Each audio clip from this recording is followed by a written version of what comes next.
자, 손해 기능 장애에 대해서 마무리 설명하도록 하겠습니다. 자, 손해는요, 평형이나 근육의 긴장도, 그 다음에 자세 및 운동 활성화하고 관련된 운동 수행에 있어서 협조 운동을 조절하는 거예요. 우리가 코디네이션이라고 이야기를 하죠. 자, 이 손해가 하는 운동 조절에는요, 조절 이상에는 겨냥 이상이라는 게 있어요. 우리가 디스메트리아라고 이야기하는데 원하는 목표 지점에 도달할 수 없는 것을 우리가 겨냥 이상이라고 이야기하고요. 상반 반복 운동 장애라는 것은 주작용근하고 대항근이 있는데 주작용근과 대항근육의 긴장도가 빨리 조절이 안 되는 거예요. 그래서 근육의 긴장도 조절 능력이 떨어짐으로 인해서 이제 동작이 좀 이제 부드럽지 않은 협응이 안 된 동작이 나타나는 거예요. 우리 손바닥을 한번 손을 한번 줘보세요. 손을 한번 주면서 손바닥을 이렇게 한번 교대로 뒤집기를 한번 해보세요. 자, 제가 학생한테 시켰는데 학생은 굉장히 율동적으로 잘하고 있거든요. 자, 그런데 우리가 아래팔의 앞쪽에 있는 근육, 뒤쪽에 있는 근육을 긴장도를 적절하게 조절하지 못하면, 예를 들어서 앞쪽에 있는 근육이 50에서 60, 70으로 가서 우리가 회내, 그러니까 프로네이션을 한다고 생각하면 프로네이션 근육의 긴장도를 점점 높여가지고 우리가 수축을 많이 하면 우리가 슈피네이터 근육은 어떻게 힘을 점점 빼줘야 돼요. 그렇죠? 그래서 100이라고 할 때 한쪽이 60일 때 나머지는 40, 70이면 30 이렇게 근육의 긴장도가 조절돼야 되는데 이것이 적절하게 조절되지 않으면 상반 반복 운동장애 같은 증상이 나타나는 거예요. 자, 반동 운동도 같은 맥락이라고 보시면 되죠. 내가 팔을 구부리고 있어요. 엘보 조인트를 90도로 구부리고 자, 손바닥을 나 얼굴 쪽으로 향하고 있는 거예요. 그래서 다른 학생이 어떻게 해요? 이 구부리고 있는 손에 저항을 주고 그리고 손을 구부리는 학생은 자기 얼굴 쪽으로 힘을 강하게 주고 있는 거예요. 그러면은 팽팽하게 대치되고 있는 상태죠. 이 상태에서 검사하는 사람이 손을 어떻게 재빨리 빼버려요. 그럼 보통 우리는 어떻게 힘이 빠졌구나라고 생각하고 얼른 어떻게 힘 조절을 하죠. 근데 손해가 손상당하면 힘 조절이 빨리 그리고 부드럽게 되지 않는 거예요. 그래서 자기 얼굴을 쳐버리는 거예요. 자, 반동 운동 장애가 또 손해의 기능에 문제가 되는 거죠. 일자 보행장애. 우리가 일자로 걸음을 걸으려면 균형이 잘 유지돼야 돼요. 예. 그런데 일자 보행을 하는데 문제가 생겨요. 손에는 우리가 평형을 유지해주고 평형과 균형을 우리가 차이를 설명하자면 평형은 좀 정적인 상태의 안정 기준이에요. 평형은 정적인 거예요.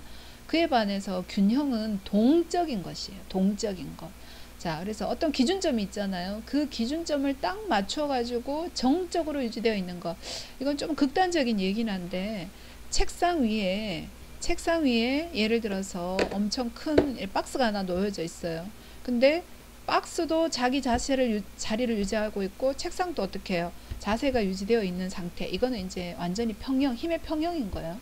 무너질 리가 없잖아요. 근데 우리가 한쪽 다리를 들고 평균대 위에 올라가 있다고 칩시다. 자세를 딱 유지하고 있어요. 자, 그렇지만 그 자세는 어떻게 해요? 왼쪽 오른쪽 우리가 몸통에 있는 앞뒤 다리에 있는 앞뒤 근육들이 어떻게 해요? 계속해서 조절을 하고 있는 거죠. 그러니까 동적인 형태의 우리가 자세를 잡아가는 과정, 그것을 우리가 균형이라고 설명할 수 있어요. 그래서 밸런스, 균형, 그리고 평형, 이큐리브리움이죠. 이 평형과의 차이를 정적이냐 동적이냐의 차이로 우리가 한번 설명해 볼 수 있을 것 같아요. 자, 롬버그 징후 어떻게 해요? 다리를 모으고 어떻게 하는 거죠? 바로 선 상태에서 눈을 감아요. 그러면 흔들려요. 흔들리면 롬버그 징후의 양성 반응이라고 이야기하죠. 우리가 정상적인 경우에 흔들릴 수는 있어요. 근데 일반적으로 많이 흔들리지 않지만 손의 손상인 경우에는 눈을 감으면 굉장히 크게 흔들릴 수 있죠. 아니, 롬버그 징후의 양성은 크게 흔들릴 수 있어요. 손의 손상 환자는 사실 다리를 모으고 이렇게 서 있으면 눈을 감든 안 감든 계속 흔들리기는 해요. 눈을 감으면 좀 더 흔들릴 수 있겠죠. 감각 장애가 있으니까. 자, 손의 실조증. 눈을 뜨고 있는데도 균형을 유지 못해요. 보행은 양발 사이를 크게 벌리고 걸어요. 왜냐하면 넘어질지도 모르죠. 균형에 문제가 생겨서 병형에. 자, 걸음의 간격이 불규칙하고 보폭이 짧아요. 자, 그 다음에 자, 우리가 반동 운동자, 이 그림이 나오네요. 아래쪽에 제가 그림이 있는 걸 못 봤어요. 그 다음에 일자 보행. 우리는 일자 보행을 할 수 있지만 손의 손상자는요, 이것이 잘 되지 않아요. 자, 그 다음에 롬버그 징후도 마찬가지죠. 눈을 감고 있었더니 어떻게 해요? 균형 유지를 잘 못하고 흔들리거나 넘어지거나 이런 반응이 나타나는 거예요. 자, 롬버그 징후를 가지고 여러 가지 실조 증상을 감별하기도 해요.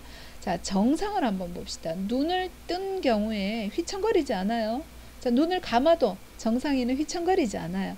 이런 경우를 움직이면 어떻게 해요? 눈을 감으나 눈을 뜨나 어떻게 해요? 똑같잖아요, 반응이. 이걸 우리가 음성이라고 이렇게 말을 해요. 자, 그런데 척수성 운동실조하고 안뜰성 운동실조를 보면 자, 눈을 떴을 때는 어떻게 해요? 휘청거리지 않아요. 눈을 감으면 어떻게 휘청거려요? 그러니까 나타나지 않던 운동 반응이 나타난 거예요. 이런 것을 우리가 뭐라 그래요? 양성이라고 이야기합니다. 안뜰성도 마찬가지예요. 휘청거린다, 더욱더 휘청거린다. 양성. 손해성 실조는요, 제가 앞에서 약간 틀리게 설명한 것 같은데, 눈을 뜨나 눈을 감으나 다 휘청거려요. 예, 아까 좀 차이가 있을 거라 그랬는데 여기서 표에서는 별 차이가 없을 거라고 설명을 했네요. 자, 이러면 우리가 보통 음성이라고 표현을 할 수 있어요. 변화가 없는 거예요. 양성이라는 것은 변화가 나타난다. 질문을 하나 해볼게요. 자, 우리가 균형을 유지하는데 어떤 감각이 관계할 것 같아요? 균형 유지에. 네. 시각. 시각. 좋아요. 시각. 또 여기 손해. 그렇죠. 손해에서 균형 감각. 또요.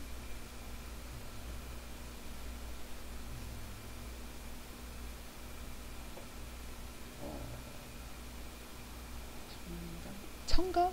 청각도 우리가 뭐 알려줄 수는 있어요. 너 몸이 구부러졌다 이렇게 알려줄 수는 있지만 일반적인 상황은 아니죠. 그거는 관절에서 들어오는 감각, 피부나 관절에서 들어오는 고유 감각. 그렇죠. 우리가 발이 구부러졌는지 무릎이 구부러졌는지 그 다음에 내 발이 지금 뭐 울퉁불퉁한 곳에 지금 껴 있는지 이런 것들을 어떻게 해요? 피부에서 관절에서 들어오는 감각들로 우리가 알 수 있잖아요. 자, 그런데 이제 균형을 우리가 잘 유지하려면 안뜰 감각, 그러니까 안뜰 감각이 안뜰 소뇌로가 연결되어서 소뇌가 같이 관장을 한다라고 보시면 되는데 이것도 정상이어야 되고 또 우리가 눈으로도 어떻게 내 몸이 지금 바로 있는지 아닌지 우리가 파악할 수 있잖아요. 또 관절에서 들어오는 감각으로도 우리가 균형 유지가 되어지는데 일반적으로 균형을 유지를 하려면 두 개는 사용할 수 있어야죠. 우리가 균형을 잘 유지해요. 세 가지를 사용하려면 더 완벽하게 할 수 있겠죠. 근데 그 중에서 두 가지가 사라지고 하나가 없어진다고 생각해봐요. 균형 유지하기 되게 힘들겠죠. 우리가 롬버그 검사할 때 우리가 손해가 문제가 있건 안뜰에 문제가 있건 어떻게 해요? 하나의 문제가 생겼는데 롬버그 검사에서는 뭘 또 차단해버리는 거예요? 시각을 차단하는 거죠. 또 들어가는 감각 하나를 차단해버리니까 어떻게 양성 반응이 나타나는 거예요. 그래서 좀 더 정확하게 문제가 있는지 없는지를 파악할 수 있는 방법이다라고 생각을 하시면 돼요. 자, 신경계 질환에 있어서 임상 양상 우리가 보행장애를 한번 보시면은요. 자, 반신마비 환자, 반신마비 누가 생길까요? 뇌졸중 일 때 생기겠죠. 자, 파킨슨병 환자 우리가 바닥핵에 문제가 생긴다 그랬어요. 자, 실조는요 손해성 실조도 있고요 감각 실조도 있어요. 자, 실조성 보행 또 발처짐 보행, 발처짐은 말초신경이 마비가 되어서 발처짐이 생길 수도 있지만 또 뇌졸중 등에 의해서도 발처짐이 생길 수 있어요. 자, A번 그림에 보면 자, 반신에 지금 오른쪽에 문제가 생겼어요. 반신마비 환자의 보행은 이게 발처짐이 같이 발생하면서 다리를 막 휘돌리면서 우리가 휘돌림이 썰컨덕션이라고 그랬잖아요. 원뿔을 그리듯이 이렇게 걷는 거예요. 자, B번 그림은요. 누가 봐도 이게 파킨슨병 환자예요. 파킨슨병 환자는요. 몸에 리지디티, 경직이 생겼어요. 자, 머리가요. 중심축이 만약에 우리가 엉덩관절이나 그 약간 앞쪽을 지나간다면 이 중심축보다 머리와 그 다음에 몸통이 더 앞쪽으로 이렇게 향해져 있습니다. 그리고 몸이 어떻게 해요? 앞쪽으로 이렇게 좀 구부러져 있죠. 엉덩관절하고 니 조인트, 그러니까 무릎관절 같은 경우에도 약간의 굽힘 구축이 발생해 있어요. 그래서 앞으로 꼭 넘어질 것 같은데, 예, 또 안정시에 트레머 떨림이 또 발생하는 거예요. 떨림이 발생을 해서 안정시 떨림에다가 그 다음에 몸통이 앞쪽으로 살짝 구부러지고 엉덩관절하고 무릎관절이 약간 굽힌 구축이 되어 있는데, 우린 이런 파킨슨병 환자의 자세를 고릴라 자세라고 이야기해요. 자, 그 다음에 보폭이 짧고, 예, 그리고 걸음이 되게 짧고, 처음에는 느리게 걷다가 점차적으로 좀 빨라지는, 자, 패스트 투 패스트 게이트라고 얘기하는데 그런 보행을 하게 되고요. 그 다음에 C, 손해성 실조 환자를 보면 어떻게 해요? 다리를 넓게 벌려요. 균형 유지가 안 되잖아요. 안뜰 척수로, 그러니까 안뜰 손해로 여기가 이제 문제가 생기니까 균형 유지가 잘 안 되니까 가능하면 다리를 넓게 벌리고 걸으려고 합니다. 자, 이 사람들은요, 의도성 떨림이 나타나요. 그래서 인텐션 트레머라고 이야기를 하죠. 자, 감각 실조 보행 환자도 마찬가지로, 자, 실조 증상이 나타나는데 이 사람들은요, 이 손해 실조 보행 환자하고 약간 달라요. 감각 실조 보행 환자들은요, 발을 내려놓을 때 꽉 내려놔요. 왜냐하면 감각이 들어오는 척수의 뒷섬유 기둥 있죠. 그쪽으로 우리가 의식할 수 있는 고유 감각들이 들어가는데 그 경로가 손상당한 것이 감각실조 환자거든요. 그래서 감각이 들어가지 않다 보니까 다른 감각으로 대체하려고 해요. 그래서 이런 사람들은요, 땅을 보고 걸어요. 그래서 땅에 내 발이 놓였는지 안 놓였는지를 우리가 발에서 들어오는 감각을 대신해서 눈을 통해서 그걸 보려고 하고요. 또 발을 꽝꽝 내려놓는 이유는 뭐 때문에? 예, 고유 감각을 대신해서 소리를 통해서 내 발이 땅에 놓여졌는지 안 놓여졌는지를 확인하기 위해서 꽝꽝 내리면서 걷고, 또 세게 내려놓으면 조금이라도 남아있는 감각이 그걸 감지할 수 있겠죠. 자, 그런 이유 때문에 감각 실조 보행은 도장을 찍듯이 걷습니다. 자, 그 다음에 발 처짐이 있는 환자, 우리가 말초신경, 예를 들어서 우리가 이 티비알리스 안테리어 같은 근육이 마비가 됐다고 생각해 봐요. 앞전간근이 마비가 되면 발이 처지겠죠. 발이 처지면 발을 들어 올릴 때 땅에 끌리게 되잖아요. 그래서 끌리는 걸 방지하기 위해서 다리를 높이 들어 올려요. 그래서 발 처짐 보행은 보폭, 발이 어떻게 해요? 높이 들어 올라간 채 이렇게 걷는 형태의 보행이 나타나겠죠. 자, 우리가 신경계 질환에서 이제 신경 손상이 없더라도 수막이 자극될 때가 있어요. 우리가 예를 들면은 그 추간판 탈출증 같은 거, 이런 경우에는 어떻게 해요? 수막을 자극하게 되잖아요. 자, 수막을 자극하게 될 때, 자, 수막에 염증이 생기거나 또 출혈, 우리가 거미막 하출혈이라고 해서 뇌졸중에서 거미막 아래에 다량의 출혈이 생길 경우에는 바로 아래에 뇌나 척수가 있고 그 부분이 자극을 받게 돼요. 자, 그래서 나타나는 자극 징후가 수막 자극 징후가 되죠.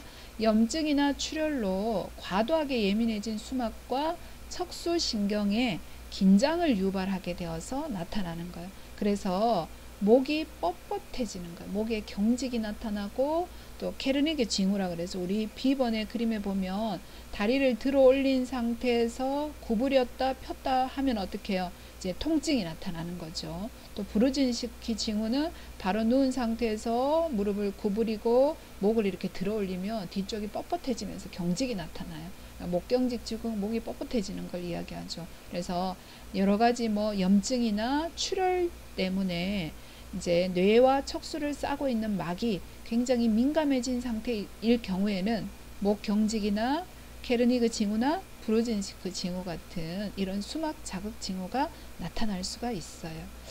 자, 호흡과 관련된 걸 간단하게 설명해 볼게요. 자, 신경학적인 것이 원인이 되어서 호흡 장애가 나타나는 것을 우리가 잠깐 설명해 보면, 자, 우리가 체인 스트로크 호흡이라는 게 있어요. 이거는 심장의 기능 부전이나 특히 뇌줄기, 우리가 호흡과 관련된 중추가 숨내에 있잖아요. 뇌줄기 쪽에 또는 뭐 그물체 같은 데 있죠. 이런 데 장애가 생기거나, 자, 그런 경우에 과다호흡과 무호흡이 규칙적으로 반복되는 그런 상태예요. 자, 또 병변의 위치가 이 사이 내에서도 있을 수도 있고요. 우리가 호흡과 관련해서 체인 스트로크는 사인회가 되겠네요. 우리가 호흡 자체가 문제가 생긴 호흡 중추가 숨내에 있긴 한데 체인 스트로크 호흡은 사인회의 문제로. 자, 그 다음에 우리 체인 스트로크 호흡 같은 경우에는요, 이 정상인에게도 생길 수 있고 또 심부전이나 뇌줄기 장애가 있는 사람에게도 나타나지만 우리가 사망하기 전에 나타나는 호흡의 형태가 또 역시 체인 스트로크 호흡이에요. 예를 들면 이제 임종에 임박한 사람들이 이제 임종하기 바로 직전에 숨을 깊이 쉬었다가 호흡이 좀 빨라졌다가 한동안 또 숨을 멈춰요. 그러다가 다시 또 막 숨을 몰아쉬게 하다가 멈추고 이 간격이 점차 이렇게 길어지는데 그런 형태의 호흡을 또 체인 스트로크 호흡이라고 이야기를 하죠. 자, 중추신경성 과호흡은요, 지속적이고 빠른 과다호흡이 중간내와 다리내 손상에서 나타날 수 있고, 자, 지속 흡입 호흡이라는 것은 흡기를 굉장히 오랜 시간 동안 반복하는 거예요. 다리내 아래쪽에 손상이 있을 때. 군발 호흡이라 그래서 이제 막 빠른 호흡이 군집 형태로 나타났다가 또 정상 호흡으로 갔다가 또 빠른 호흡이 나타났다가 이런 경우가 하부의 다리내나 상부의 숨내 부분에 손상이 생겼을 때 나타날 수 있고요. 실조성 호흡이라는 것은 우리가 호흡도 규칙적으로 하고 긴장도도 이렇게 규칙적으로 조절해야 되는데 불규칙한 호흡이 리듬이 없는 호흡이 나타나는 경우를 이야기하죠. 숨내가 손상되었을 때 이런 형태의 호흡이 나타날 수 있습니다. 우리가 그 1장의 내용이 굉장히 많고 굉장히 어려워요. 이게 임상신경학 파트라 그래서 뇌 질환을 이해하기 위해서 좀 필수적인 부분이에요. 보통 이게 신경계 질환별 물리치료하면서 그냥 질환만 설명하고 이것을 안 하는 경우도 있는데 그럴 경우에는 임상신경학이라는 그 책을 따로 배우셔야 돼요. 근데 우리는 교육과정 속에 임상신경학이 따로 편제가 되어 있지 않거든요. 그래서 제가 1장 부분을 따로 이제 질환의 양상을 설명하는 기전을 설명하는 것이라고 생각하면 돼요. 이제 그 부분을 했고요. 우리가 다음 시간에는 운동 조절과 질환들에 대해서 여러분들한테 좀 설명을 하도록 하겠습니다. 긴 시간 수업하느라고 고생하셨어요. 학습 자료를 곧 올려드리도록 할게요. 수고하셨습니다.